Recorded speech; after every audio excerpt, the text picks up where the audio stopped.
Paki nishuke nini? Alafu nyinyi wapambanaji. Sasa sishuki wa nini? Sishuki. Fungue mlango wakati mnaniona niwashe taa. Come on. This is an expensive car, man. Tyler Webs. What else do you want? Na sisi tumeonyesha sasa hivi kwamba we kama Tyler Webs ndio entertainment company namba 1 inadili na namba 1 artist Afrika. Okay. Kuna exclusive interview tuko na TID Top in Dar. Kama unavyomuona yuko Top in Dodoma. Sasa hivi Top in Dodoma. Da nimeshaachana napo. Umeshaachana napo? Kwa nini? Kwa sababu biashara yangu na mikataba yangu imehamia Dodoma. Yes, Dodoma niko na mkataba mzito, kwa hiyo Dar es Salaam kuniona ndo kama hivi. Diamond ametwita tutangaze show zake ambazo tunaziandaa kama Tyler Webs. That's why we're here. That's the only reason we're here. By the way, TID hongera kwa kile kitu ambacho unakifanya sasa hivi na Diamond, lakini pia naomba unipe feelings zako ambazo siku ile kuna show pale Tala Dodoma Diamond alikwambia ya moyoni kwamba wewe ndio role model wake, wewe ndio umeinspire na nini huko pale. Maneno kama yale wewe kwako uliyachukulia vipi? Mimi maneno yale kwangu ni mazito, sikudanganyi. Star kama yule akikuappreciate na kusema ukweli, huo ni ukweli. Ni wachache sana ambao wanaweza wakadiriki na kusema kwamba huyu jamaa nilikuwa namuona. Kwa sababu gani? Unajua watu ni selfish. People are very selfish right now. Mtu anaona akitoa credit kwa TID kama vile kamtukuza, lakini the guy is genuine. The guy is for real. That's why we are working with him 100%. Hakuna jokes na yeye. Mimi ni kweli role model wao. Mimi ndo nimepanda mapipa kushinda wasanii wote hadi leo. Na ng'ara. Handsome wa wiki kuliko wote. Sijasema kuliko wote, handsome tu wa wiki na wewe au unataka kunipakazia? TID. Lakini pia nimependa juzi tarehe 28 Mei mwezi uliopita uliposti video ambayo mlikuwa kwa beach zamani na the late Mangwea. Ile video inaongea vitu vingi sana. Mimi ningependa pia uniambie zile feeling wakati mko pale, ile moments na nini. Watu wanatamani kujua ile siku ile nini ambacho kilitokea pale siku ile. Siku ile nilikuwa nimetoka Malaysia. Nimetoka kishow kama jana yake the same day, tukawasema tukafanya concert. Tukatoka kwenye concert tunapenda kuendaga Coco Beach, tuna refresh, tuna practice, na ile ilikuwa ni routine yetu. Kwa hiyo usiku ule, asubuhi ile tulikuwa tumetoka kwenye concert yetu Maisha Club.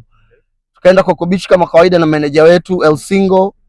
Kumbuka mimi na Mangwea tulikuwa na kampuni yetu ya Rada Entertainment ambayo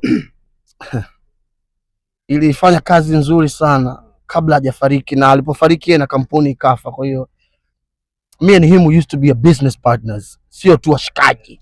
Tulikuwa tunafanya concert zetu, tunaandaa kampuni yetu, na kila weekend tunaingiza mtonyo. So to me bana, Mangwea ni mwandishi wangu. Ameniandikia sana. Back in the business. Naomba niambie, unahisi kwa nini Fidikiwa amechelewa kusema kwamba muziki wa Bongo Flava umepoteza ladha?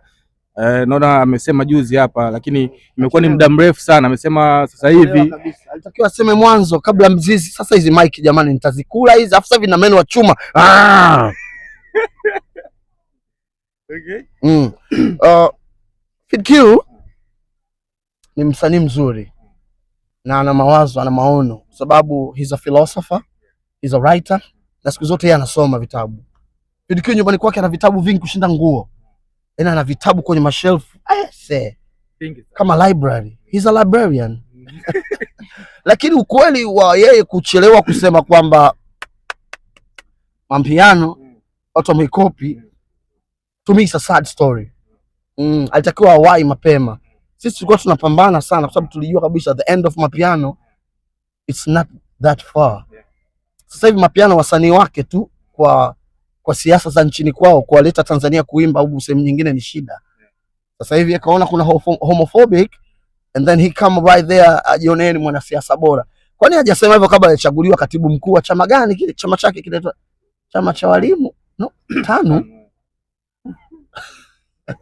By the way, Tanzania African National Union. Are you crazy? TID, speaking of you, nimeona hapo umeka senyenge bana hizo. These are called braces and they're very expensive. They're 3 million T shillings. Ningeamua kufuga mbwa, ningefuga mbwa ngapi hapa?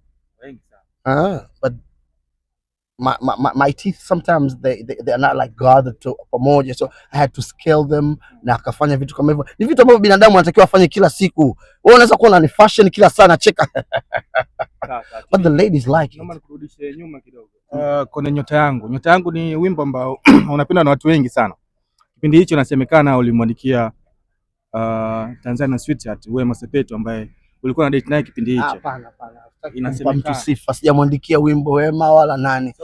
Hapana. Those are the songs natumia kama metaphors tu. Kipindi hicho kila demo nyimbo kaniandikia mimi, Mwajuma naye kaniandikia mimi, nani huyu si nani yule wa nani Ndala Ndefu umeniandikia mimi, watoto wa Kishua umeniandikia mimi. Sijamwandikia mtu yoyote. Wimbo wangu nimeuandika because I had sympathy with my life and there was something missing in my life. Otherwise sijamwandikia demo yoyote. Asitaki kujipa chati. Damn, nimemwandikia nani? What? Watu wanasubiri kwamba hata umpe pongezi, juzi amepata mtoto bwana. Sasa nampa pongezi, amepata mtoto. Hata mimi mwenyewe nimejifungua mtoto wa kike. Umejifunga? Bye.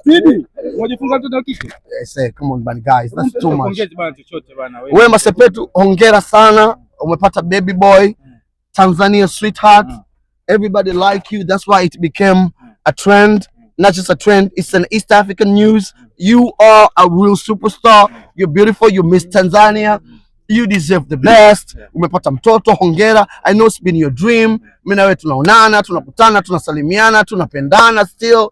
Don't even take anything from this script that will hurt you. No, you are a mother right now. A mother needs time to heal. A mother needs time to teach the children. You are a mother, not just a mother of anybody. You're a mother for a special child. Bye bye. Nenda moja pia kwa Wozu, anaenda kama wokovu, anaenda kama mtu wa wokovu, jitu la wokovu.